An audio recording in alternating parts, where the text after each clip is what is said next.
MLD tuh singkatannya mau lagi dong. Gila. Gitu. Halus banget nih. Halus banget.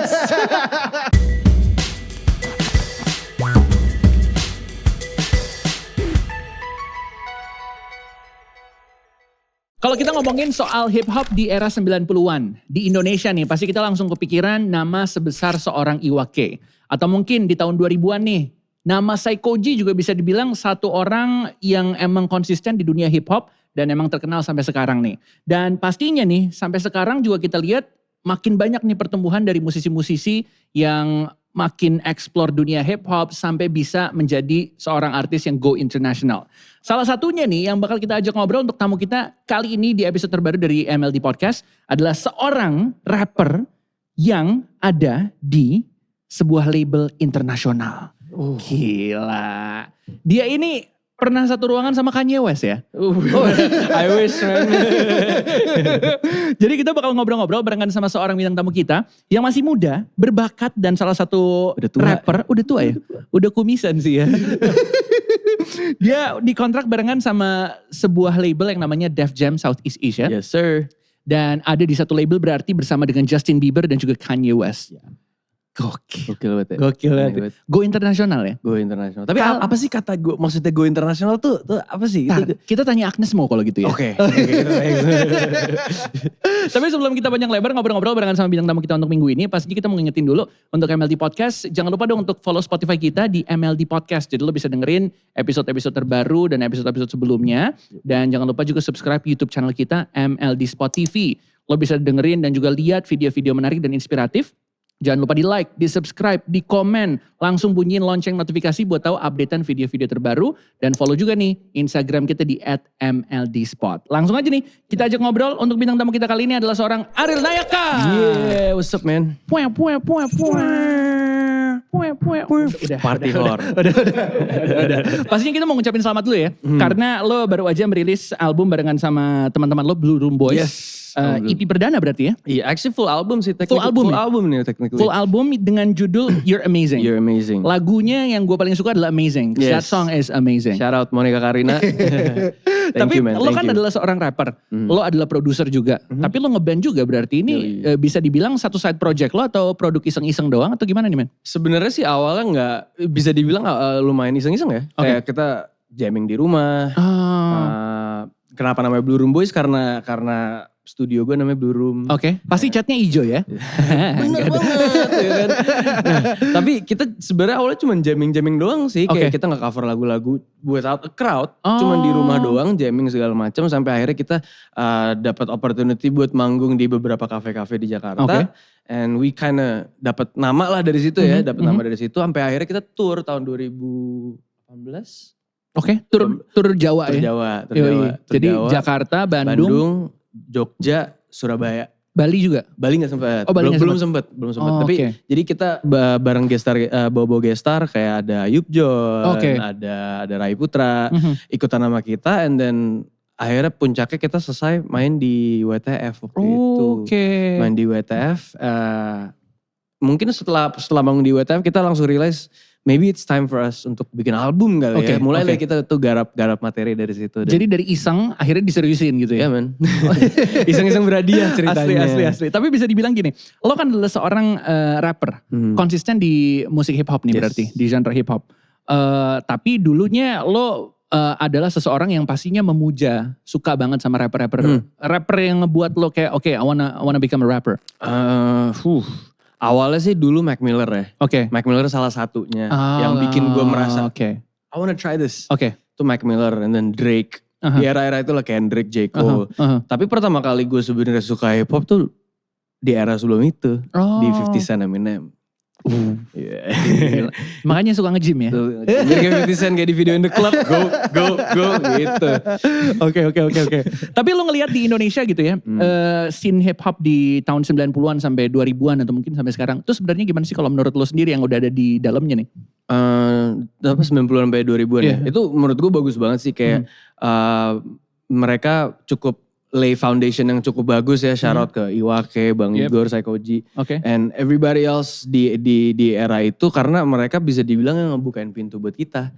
Soalnya kalau mereka nggak melakukan itu, mungkin apa yang kita lakuin sekarang wouldn't be widely accepted gitu loh. Jadi gue dari dulu selalu berterima kasih sama era-era sebelum itu gitu loh. Oke.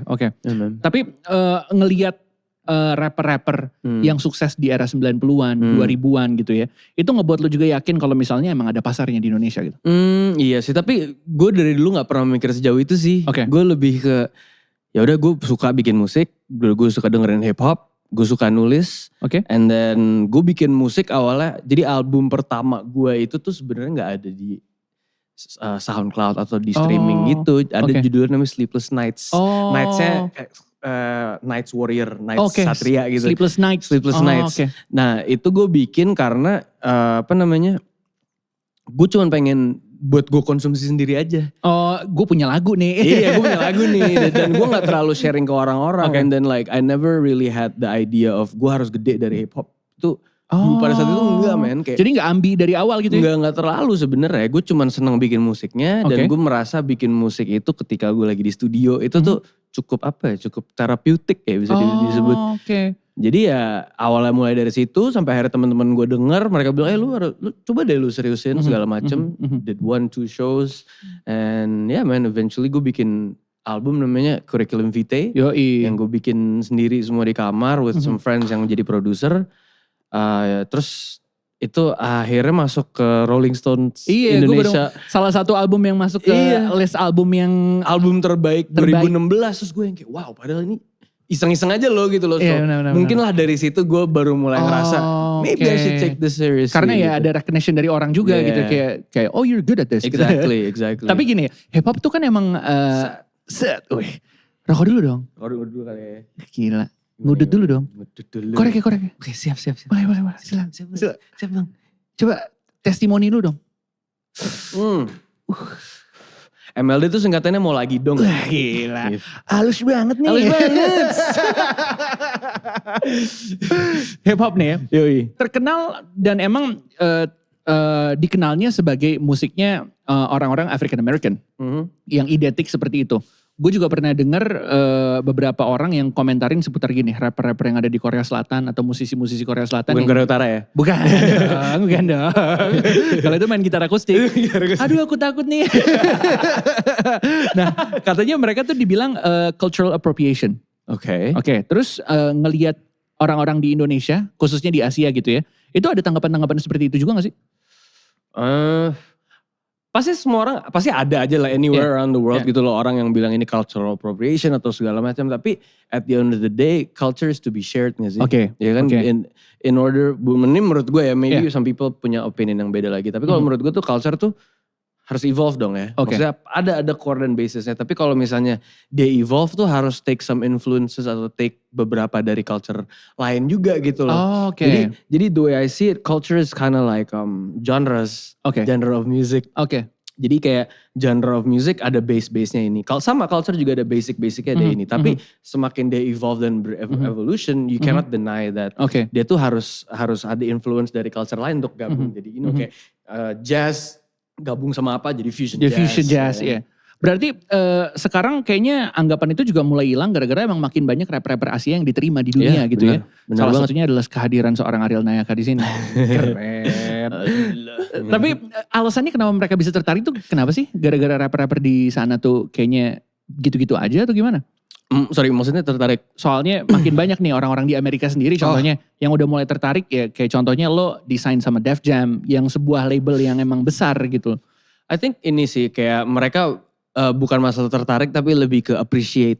Mereka udah lebih bisa appreciate ketika culture-nya mereka dijalanin dengan culture orang lain gitu loh. Soalnya lu mau coba-coba jadi rapper luar negeri lu tetap pasti akan ada khas Indonesianya gitu loh. Sama kayak Korea gitu loh. Korea mau mereka bikin grup band looking like a hip hop act. Tapi pasti mereka tetap ada influence salah satu bahasanya.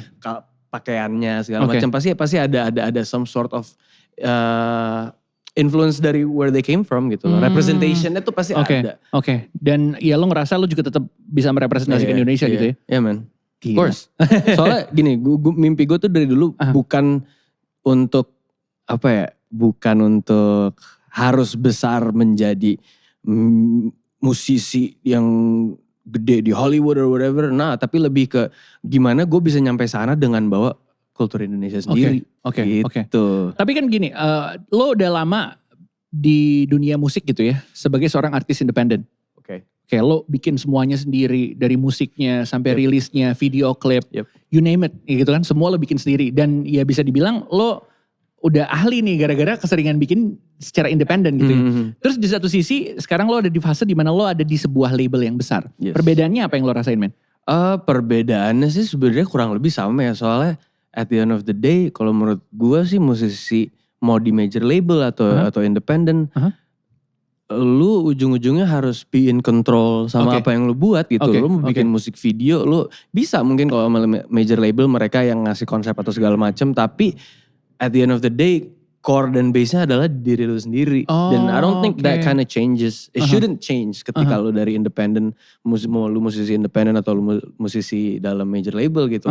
Lu harus bisa in control sama apa yang lu buat gitu. Dari musiknya, sampai musik videonya, sampai lirik video apalah, sampai semuanya gitu. Jadi gak ada ya anggapan yang kayak kalau misalnya lu ada di major label, lu dikontrol 100% gitu? Nah, orang tuh yang biasanya masuk ke dalam kasus itu, yang dikontrol sama major label, karena mereka mungkin dari awal gak stand their ground. Mereka tuh gak ngasih tahu ini yang gue mau. Lu harus ya itu back to the topic of lu harus in control sama yang ini. And even lu independent juga pasti lu kalau nggak in control sama yang lu buat, lu akan dikontrol sama mungkin tim lu atau orang-orang sekitar lu. So at the end of the day, kuncinya adalah to be in control gitu loh. Ke diri lu lagi sendiri. Ke diri sendiri. Tapi banyak ya orang-orang kayak ya udahlah serahin aja semua sama label gitu. Ada lah orang yang kayak gitu, tapi itu juga itu mungkin balik lagi ke karakter perorangannya kali ya.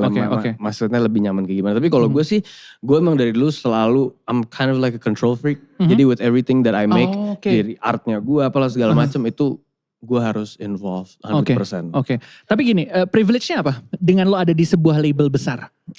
Privilege-nya mungkin lebih ke ini kali ya, kayak melebarkan koneksi kali ya. Melebarkan koneksi kayak gue semenjak masuk ke Def Jam, gue jadi bisa lebih kenal lebih dekat sama rapper-rapper dari Thailand, dari Malaysia. Industrinya besar ya di besar banget, men, besar banget. Especially di Thailand ya. Di Thailand itu tuh shout out to The Boy Way. He's a rapper from Thailand. And dia bisa dibilang salah satu rapper yang membawa hip hop ke Thailand. He's a OG, he's the OG. Kayak Iwake-nya sini gitu? In a way, ya. But dia lebih, he's also signed to Def Jam dan dia juga in control of basically most of the things yang berhubungan dengan hip hop di Thailand gitu loh. Abang-abangan berarti? Abang-abangan, the OG, bukan cuma OG, the OG. Jadi kalau misalnya ngelihat hip hop Thailand, ngeliatnya dia gitu ya? Iya. Lu pernah denger Titanium gak? He's part of Titanium gitu. Gila. Gitu. Titanium David Guetta, bukan? Beda. Tapi untuk kolaborasi sama artis-artis luar negeri gimana? Kayak kan lo ada di satu label sama Kanye West gitu. Lo bisa gak kolaborasi sama artis seperti dia gitu? I don't know, mungkin gak tahu ya, kayak Kanye kan baru went through a divorce ya. Mungkin agak susah kali ya kan nelfon dia, ribet. Lagi galau ya. Lagi galau dia. Tapi ya gak menutup kemungkinan sih, maksudnya eventually akan bisa sih. Tapi again, I think our main goal sekarang tuh adalah untuk membesarkan, untuk nge-home grow talent-talent kita sendiri dulu gitu loh. Jadi kayak kita home grow di market kita and then baru kita bawa ke sana. Oke. Lo ngerasa salah satu keuntungannya lo punya lagu bahasa Inggris jadi bisa diterima internasional gak? Iya sih lumayan. Tapi gue emang awalnya kan gue bikin full bahasa Inggris nih. Gue barulah dalam waktu setahun nih nyoba-nyoba pakai bahasa Indonesia dan segala macam. Tapi gue makin kesini mulai ngerasa waktu tiba.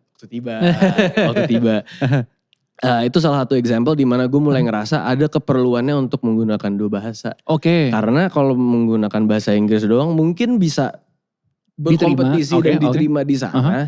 Tapi kalau misalnya nggak menggunakan bahasa kita sendiri, kita nggak nge-represent where we come from dong.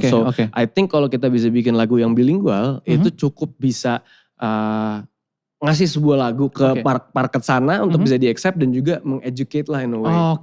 Tapi kan berarti lo mulainya agak sedikit berbeda ya? Lo mulainya justru dengan lagu-lagu bahasa Inggris dulu. Ya kan? Baru kesini-sini lo udah bergabung sama Def Jam, baru lo ada lagu Indonesianya. Berarti waktu awal-awal lo ngerasa kayak, ini bisa diterima gak ya?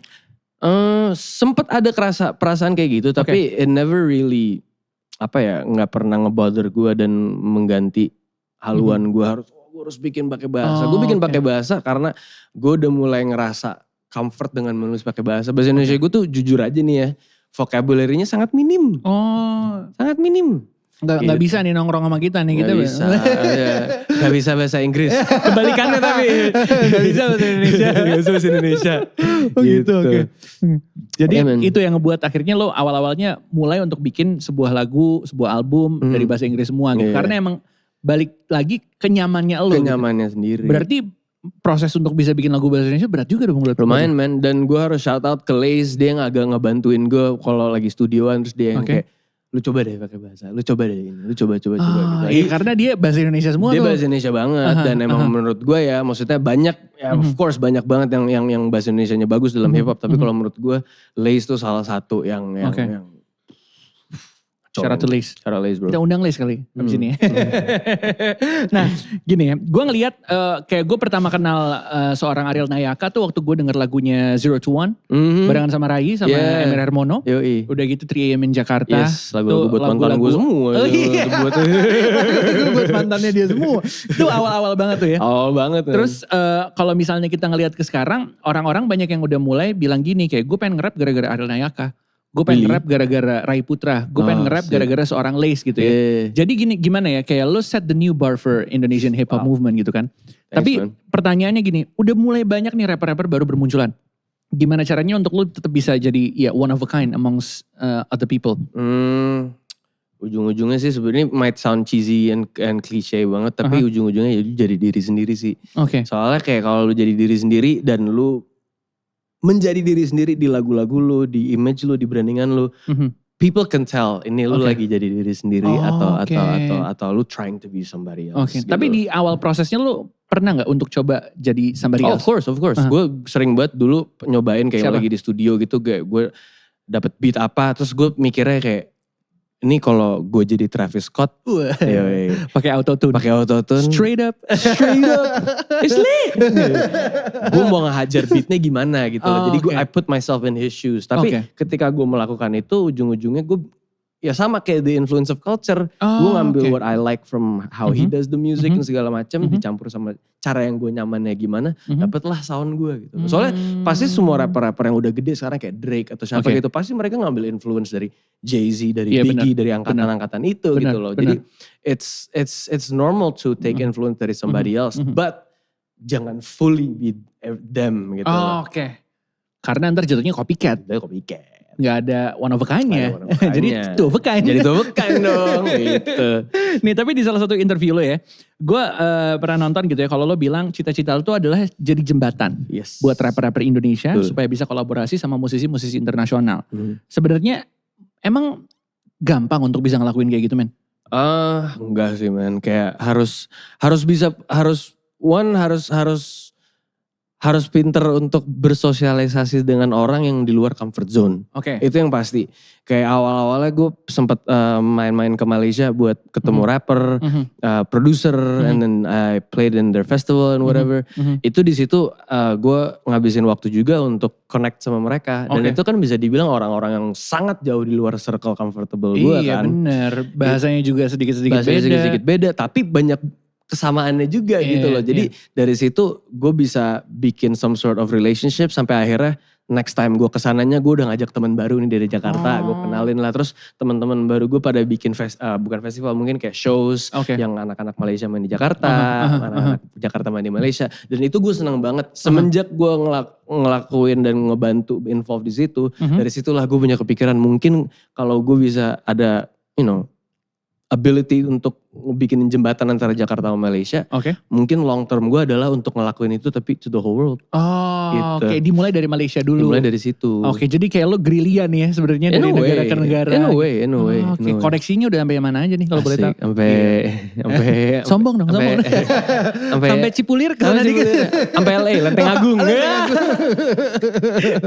Tapi gitu ya. Gitu. Dengan adanya label Def Jam juga ngebantu untuk bisa mempererat koneksi gitu. Yes, itu dia, dan itu salah satunya kenapa gue decide untuk yaudah deh I wanna be with them. One of the reasons adalah karena gue ngeliat opportunity untuk memperkuat jembatan itu. Gitu. Wow. Ini juga gini nih, di MLD Podcast kita ngasih jembatan nih. Kita ngasih opportunity untuk followers-followers kita atau mungkin followers lu juga yang pengen nanya langsung ke lo, tapi mungkin gak ada kesempatannya.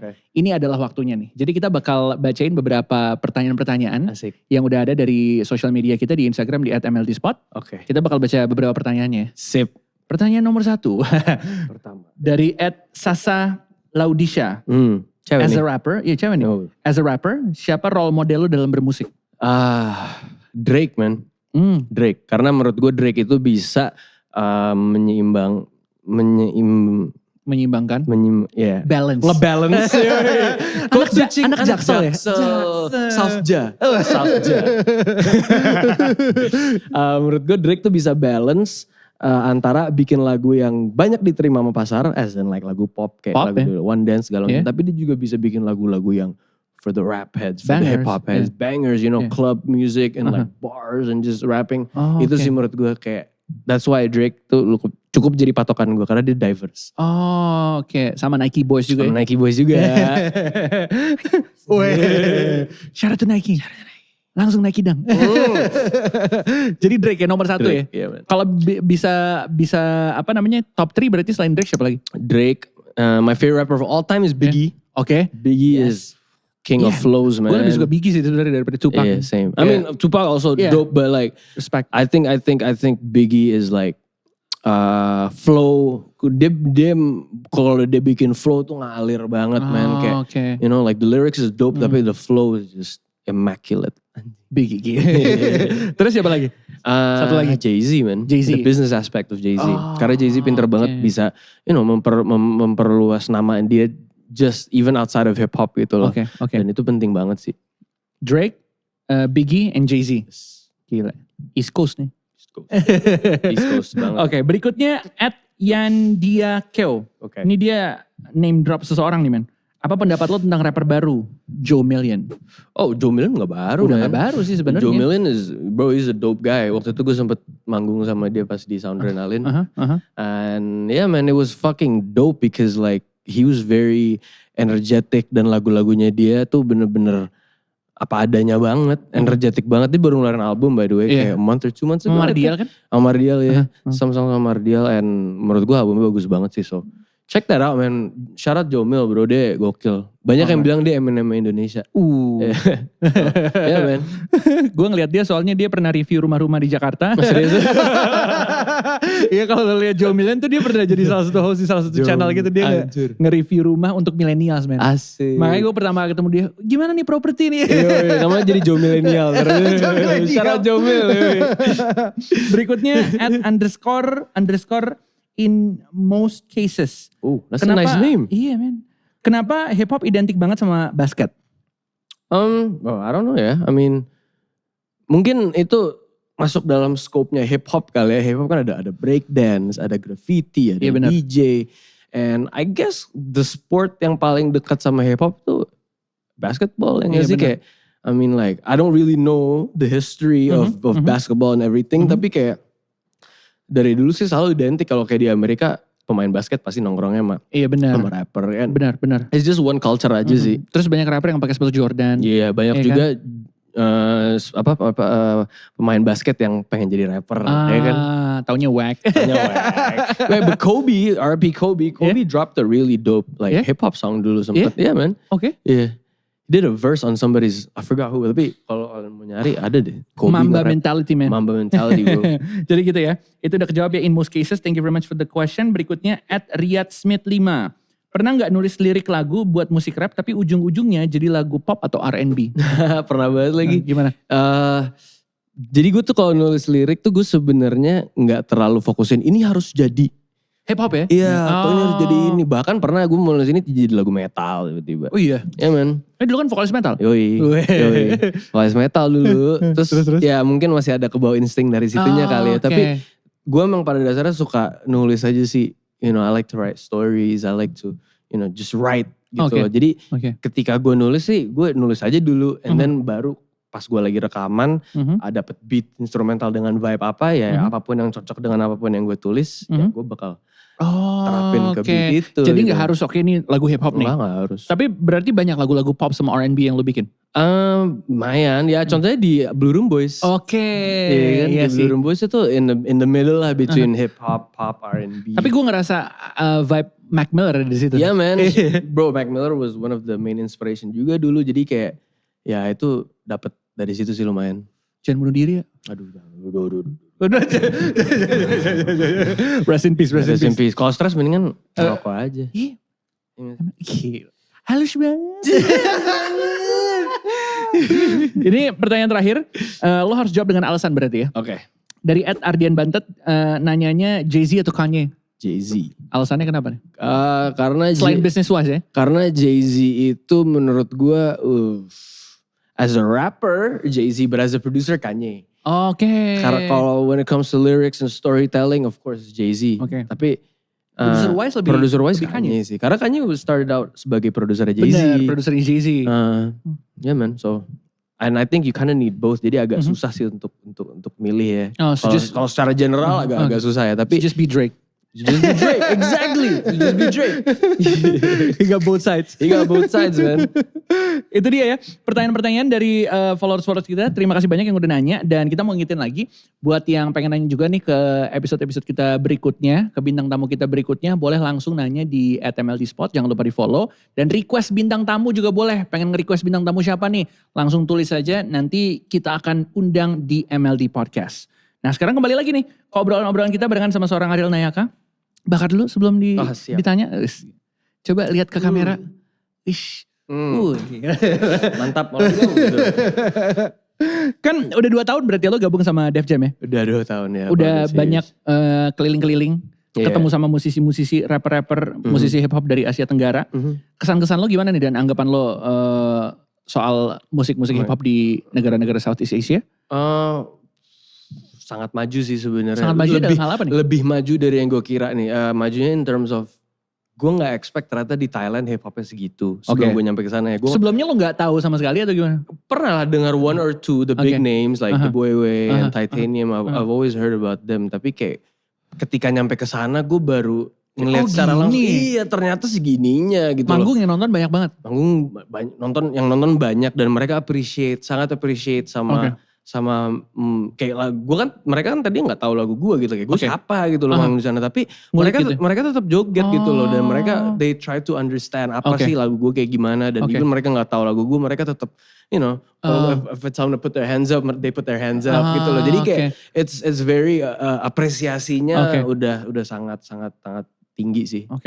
Jadi Thailand sama Malaysia. Singapura gimana tuh? Singapore is very nice as well tapi mungkin gara-gara Singapura negara kecil kali ya jadi circle-nya tuh pasti kecil. Itu lagi dan menurut gue sih mereka gokil sih talented semua sih ada Yang Raja, Faris Jabah. Sempat kolaborasi terus ya sama mereka? Pernah sih studioan tapi belum ada kayak firm satu lagu itu belum sih karena kita sempat ada kepikiran mau bikin studio session bareng segala macam tapi ya karena pandemi jadi ada ini but at the end of the day connectionsnya udah ada jadi in case whenever this whole thing blows over itu sih yang salah satu yang gue paling tungguin adalah ketika bisa studioan bareng sama mereka and then ujung-ujungnya make magic. Make magic. Bro. Gak pakai Johnson. Tapi gini, lo ngerasa gak kalau misalnya lo tinggal di negara lain selain Indonesia, karir lo bakal lebih naik? Kayak let's say gini, lo tinggal di US, lo bisa bilang karir lo bakal lebih naik lagi gak kalau lo tinggal di US? I don't think so, mungkin soalnya gini yang gue pikirin, banyak banget nih rapper-rapper yang masih baru nih, mereka mikirnya kayak, gue harus ke Amerika nih biar gede di sana. Tapi the reality is, mungkin lu jago di sini nih, you stand out di sini sebagai rapper. Tapi once lu masuk ke pasar sana, kompetisinya kan gitu loh. Lu compete-nya sama Drake cuy langsung. Lu compete-nya sama nama-nama tadi gitu loh. Iya benar. So at the end of the day gue juga ngelihat some sort of responsibility dimana kita bisa besar di negara di hometown kita sendiri dan bukan cuma kita yang berangkat ke sana tapi kita bawa hometown kita ke sana juga gitu loh. It's like what Korea did. Ya kan Korea BTS bisa sampai number 1 di Billboard gitu loh. Benar. And it's like lu bisa ngebawa, lu ada opportunity untuk membawa culture lu. It's doing something noble sih at the end of the day gue ngeliatnya. Tapi berarti gak kepikiran ya kayak gue pengen tinggal di US gitu contohnya. Lu kan soalnya dulu pernah tinggal di US nih. Pernah pas kecil sih. Kayak, lu kepikiran kalau waktu di US lu udah bikin musik? Enggak sih. Gue pas di US masih terlalu kecil. I mean like I did some like Nah pada saat itu pas gue lagi dengerin Eminem, 50 Cent gitu-gitu. And all of my friends were African Americans. So kerjaannya pasti kita freestyle battle segala macam. Tapi belum kepikiran untuk secara serius atau segala macam gitu loh. Tapi the culture-nya udah ada dari kecil gitu. From young, way young. Gila. Dari gue umur 9 tahun kali itu. Jadi you can spit some bars. Let's do it. Let's do it. Let's do it. Let's go. Let's go. Tapi lo juga gini ya, kalau di Indonesia collabnya juga sama banyak musisi gitu ya. Salah satunya sama Sheryl Sheinafia. Yes. Lo kolaborasi lagunya Lose My Mind. Yes. Itu lagunya katanya dibikin secara spontan, men. Iya, men. Jadi ceritanya tuh waktu itu lagi studioan tuh di Cilandak. Terus di studio itu ada 2 ruangan nih. Rencananya gue memang sebenarnya ke studio itu untuk ruangan, let's say ruangan B ya. Di ruangan B-nya itu gue mau rekaman sama Dipa Barus sama Lace. Emang lagi session. No handouts. Terus lagi bikin itu. Terus kebetulan di studio A lagi ada Sheryl. Nah gue udah kenal Sheryl karena sekampus waktu itu, sempet sekampus. Oh gitu. Sekampus. Abis itu. Satu alma mater nih bang. Satu alma mater. Abis itu gue mau say hi, terus Sheryl kayak lu bantuin gue ini dong. Bikinin demo buat verse 2-nya nih. So alright cool. Gue nulis lirik di situ, but like 10 minutes gue nulis lirik, and then abis itu gue langsung nge-take. Terus gue yang kayak, aduh ini demonya terserah mau, you want me to sing it or whatever. Terus ujung-ujungnya dia kayak, she eventually liked it. So I was like, ya udah kalau misalnya mau jadiin lagu, like why not gitu loh. Jadi emang rencana rekaman itu tuh, that wasn't the plan for the day. It was just like, ibaratnya kalau GTA itu side mission aja. So it's like, emang it wasn't the main thing that was planned untuk hari itu. Emang gue hari itu lagi mau studio sama Leza sama Dipa. And then ya kebetulan ya ada Sheryl aja di studio. And then very organic gitu loh. Bukan yang dia kayak, I have this idea. Or like gue yang kayak, ini. It's very very organic. So. Tapi kayak gitu berarti cuma sekali atau ada kesempatan-kesempatan lain juga ketemu sama artis lain? Tahu-tahu kayak asik nih kolaborasi nih. Iya sih sebenarnya kalau nggak pandemi ya itu salah satu yang gue paling suka dengan public studio. Kayak public studio. Lo ketemu siapa? Dan ada beberapa ruangan kan studionya. You never know who you might meet gitu loh. Itu. Pengennya ketemu siapa kalau gitu? Siapa ya? Tiba-tiba gitu, wah ada ini. Justin Bieber, mungkin gak Gue sebenarnya pengen banget nih jujur ya, gue pengen banget studioan sama Ariel Noah cuy. Ariel dan Ariel. Iya, think about it. Itu keren banget gak sih? Itu keren banget kalau bisa terjadi. Itu gue mau bikin lagu pop or whatever, I'm down. Mau pakai bahasa Indonesia, I'm down. Tapi yang penting sama Ariel. Iya men, dulu pas gue di US, band Indonesia pertama yang gue denger adalah Peter Pan. Siapa sangka, Ariel Nayaka dengerin Peter Pan cuy. Pada bintang di surga. Siapa sangka. Siapa sangka cuy. Oh gitu. Itu nyokap gue bawain CD dari Indo, terus nyokap gue kayak, bang dengerin, ini vokalisnya Ariel juga. Cuma gara-gara namanya Ariel sama. Langsung nge-hook, langsung suka. Langsung, tapi album itu one of my favorite albums of all time sih. Bintang di surga. Benar. Dan tapi di era itu emang mungkin lagi eranya band untuk naik gitu ya. Tapi di satu sisi gitu, kita juga ngelihat hip hop di Indonesia constantly growing. Walaupun di saat itu lagi zamannya Peter Pan, atau mungkin di saat itu lagi zamannya SC12 gitu ya. Cuma mungkin gue ngelihat ada perbedaan gini. Kalau misalnya dulu kita ngelihat T5, kita ngelihat ya Saikoji, Iwake, atau mungkin Tofu nih, Uyakuya ya kan. Itu semuanya bahasa Indonesia nih. Tapi makin kesini orang-orang lebih banyak yang bikin lagu bahasa Inggris. Ada shifting nih di hip hop di Indonesia. Kalau menurut lo gara-gara kenapa nih men? Apa lo salah satu alasannya? Nayaka bikin bahasa Inggris, gue bikin juga bahasa Inggris. I think karena internet gak sih? Maksudnya orang bisa dapat influence dari medium yang sangat accessible dan segala macam. Maksudnya kayak gue banyak nih sepupu-sepupu gue yang masih muda nih segala macam, bahkan keponakan-ponakan yang masih muda banget. Mereka tuh pasti walaupun sekolahnya di Indonesia terus, mereka belum pernah ke Amerika atau apa sama sekali. Tapi karena internet mereka ngomong bahasa Inggris mulu. So I think it's just a natural thing aja gitu orang. Anak-anak yang makin kesini tuh lebih nyaman dengan bahasa Inggris. Tapi lo pernah convert, maksudnya kayak ketemu orang yang kayak dia bilang they look up to you gara-gara lo, jadi dia bikin lagu bahasa Inggris gitu? Actually ya, jadi gue punya album namanya Cadence Blue. Dan di track terakhir itu gue ceritain, jadi gue waktu itu pernah manggung dan pas kelar manggung ada semacam meet and greet gitu, terus ada anak gitu, terus dia so get fans. Yeah bro. You got groupies? We'll talk about that off air. Terus. But like si anak ini cowok, dia ngomong dengan bahasa Inggris yang patah-patah, lumayan patah-patah, dia ngomong kayak, bang kayak gue tuh look up banget sama lu dan pengen bikin musik. Terus karena bahasa Inggrisnya patah-patah banget, gue ngomong, lu ngomong kayak bahasa Indonesia aja kok gak apa-apa, gue ngerti. Terus dia ngomong alasannya dia kenapa belajar bahasa Inggris adalah karena pengen ngertiin lagu gue. Wow. Nah ever since then gue yang kayak wow. Got chills man. Yeah man, that was wild bro. Oke. That was one of the craziest moment in my life. Jadi karir Ariel Nayaka nih bisa jadi dua nih. Rapper dan guru bahasa Inggris. Guru bahasa Inggris. Terus yang siapa tuh yang meme tuh yang gak bisa bahasa Inggris. Gue kasih kursus gratis anjir. Gue kasih kursus gratis. Langsung bikin rap lah. Langsung bikin lirik. Tapi lo evolve-nya gini ya. Lo dengan lagu bahasa Indonesia. Lo kan tadi sedikit bilang kalau misalnya ya emang agak susah untuk bikin lirik dengan berbahasa Indonesia. Tapi mau gak mau makin kesini lo makin selipin bahasa Indonesianya. Makin selipin bahasa Indonesianya gitu ya.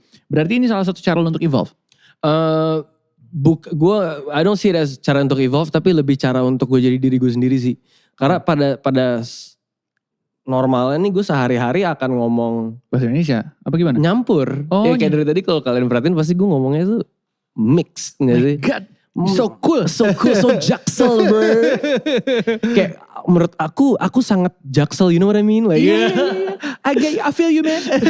but like apa ya, kayak gue pasti sehari-hari ngobrol akan nyampur kan. Jadi menurut gue if I wanted to be real with myself and be myself, ya di lagu gue akan nyampur juga gitu loh. Kayak, cause that's you. Cause that's me. Like if I do a song in full English and if I do a song in full bahasa, itu gak akan nge-reflect gimana gue sehari-hari. Karena sehari-hari gue ngobrol emang udah apa sih bahasanya code switching ya.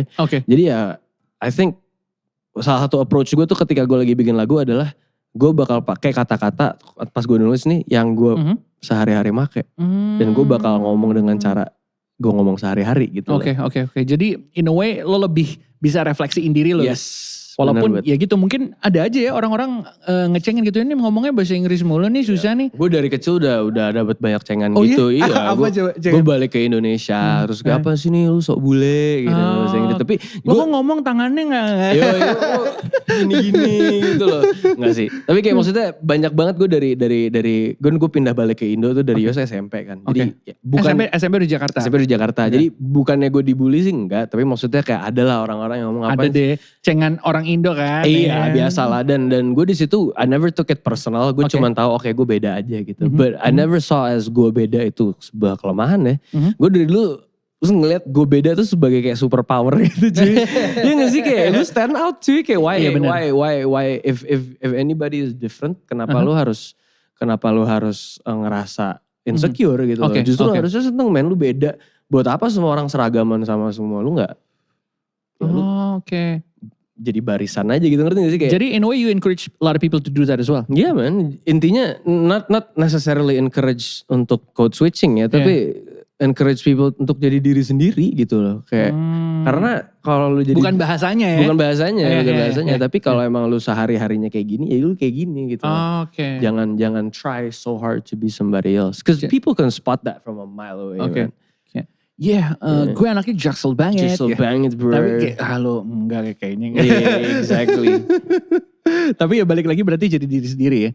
Itu yang selalu lo pegang dalam berkarya ya men. Udah di tahun 2021 karya makin banyak gitu ya. Kalau misalnya kita lihat gitu ya, semua musisi pasti punya goalsnya masing-masing. Goalsnya pada pengen jadi musisi yang lebih besar dari dia 10 tahun sebelumnya gitu ya. Kalau lo dengan tanda kutip jadi seorang musisi besar, menurut Ariel Nayaka seperti apa?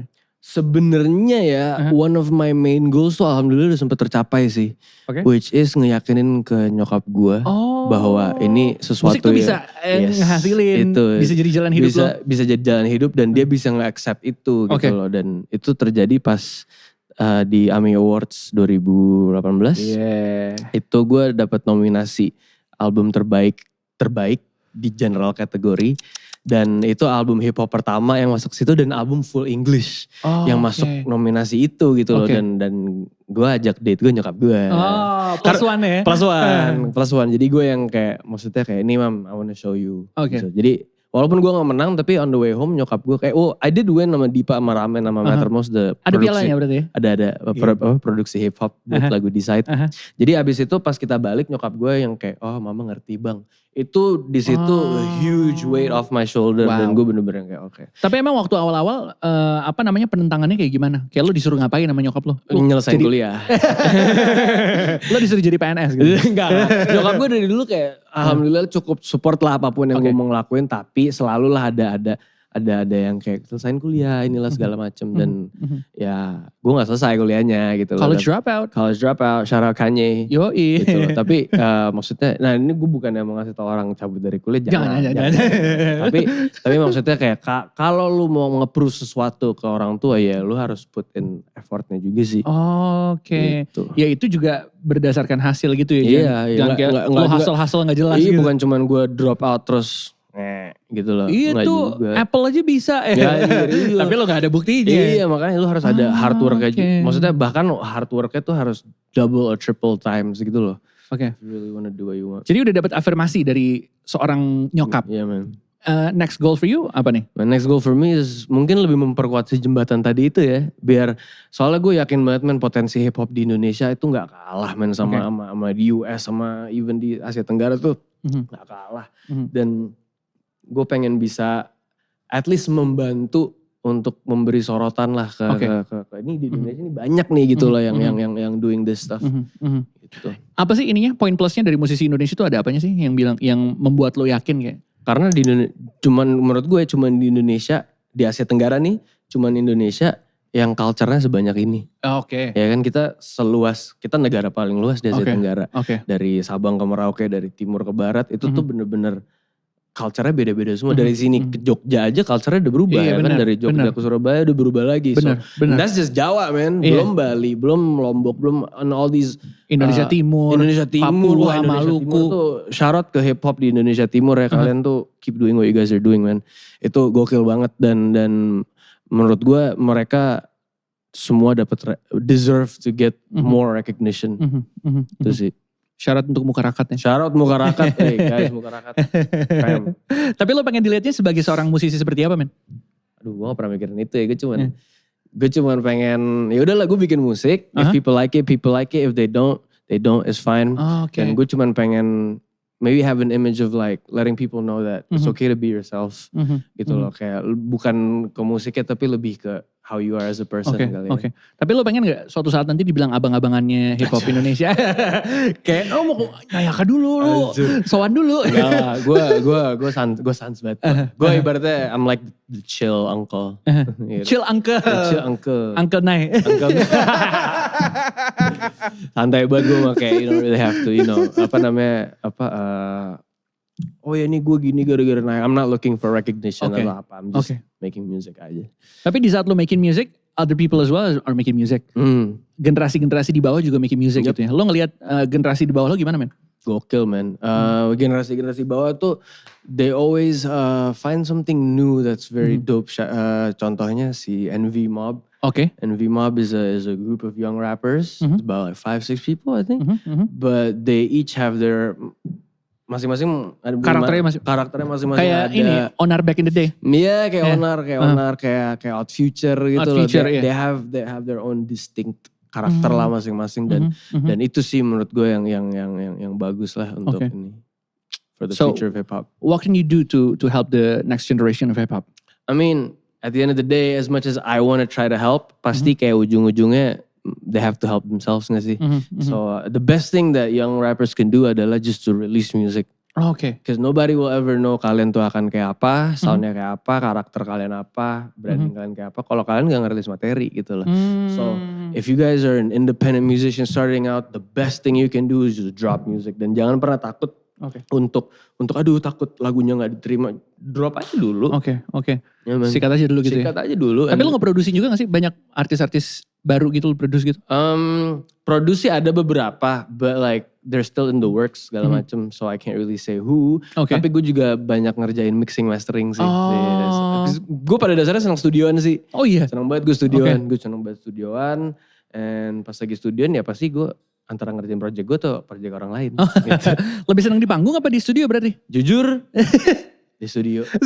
Yeah. Jadi kalau panggung seneng juga, seneng banget. Tapi kalau nantinya akhirnya lo lebih terkenal jadi produser gimana? Gak apa-apa. Kayak Dr. Dre gitu kan. Iya sih. Tapi disuruh nge-rap masih bisa. Masih bisa juga. Oke. Jadi kalau pilihannya ada cuma satu nih antara dua. Kalau pilihannya cuma satu banget nih ya gue milih studio sih. Oke. Produce. I love creating things. I love making stuff gitu.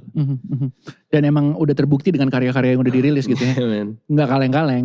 Kalau orang selatan bilang no can. No can. No can. Boleh. Apa nih harapan lo for the music industry di Indonesia? Untuk jauh lebih konsisten in dropping music aja sih. Oke. Kayak siapapun mau baru mau lama atau segala macam, menurut gue kuncinya adalah konsistensi. Karena sekarang juga lagi di masa pandemi, gak ada manggung apalah segala macam. Jadi the best thing you can do adalah ngerilis musik, man. Jadi ketika waktunya ntar udah bisa manggung lagi, pasti banyak kan lagu yang bisa dimainin. Gitu. Jadi setlist makin banyak. Waktu makin banyak. Sampai waktunya tiba. Itu. Nanti invoice juga tiba. Kalau lo apa nih, abis ini mau ngapain lagi? Blue Room Boys sudah. Mau ngapain lagi nih?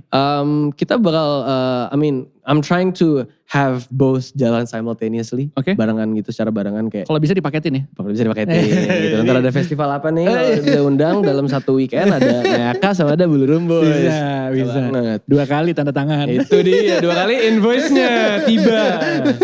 Terus. Ya gitu sih, goal gue adalah gue pengen menjalankan 2 ini secara barengan gitu loh. Blue Room Boys jalan, gue sendiri jalan. Siapa tahu ada project ketiga juga, you never know.